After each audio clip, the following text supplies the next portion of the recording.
Hello friends, Swaranjali Maharashtrian रेसिपीमध्ये आपले स्वागत आहे।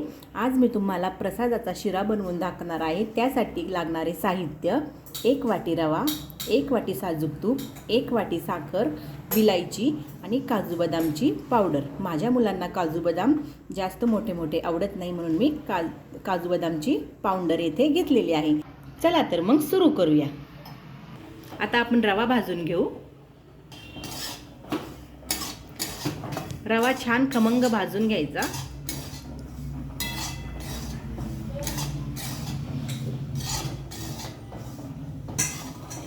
छान खरपूस भाजेपर्यंत रवा भाजून घ्यायचा। आता त्यात तूप टाकू आपण।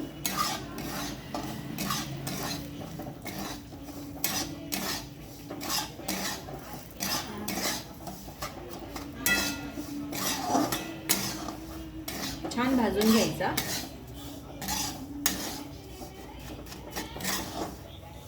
आता आपला रवा छान भाजला आहे, त्याला आता काढून घेऊ आपण। आता 2 वाट्या दूध टाकू। आता याच्यात दूध टाकले आहे। 2 वाट्या दूध टाकले, त्याला चांगली उकळी येऊन देऊ। आता याला चांगली उकळी आली आहे। आता आपण रवा टाकून घेऊ, भाजलेला रवा।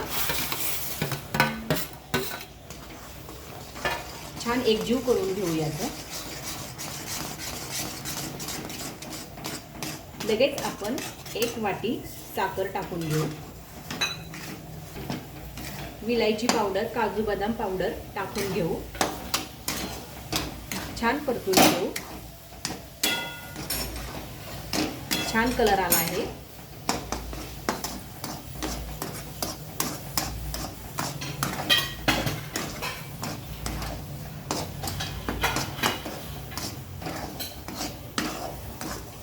आणि हा आपला साधा सिंपल प्रसादाचा शिरा तयार झाला आहे।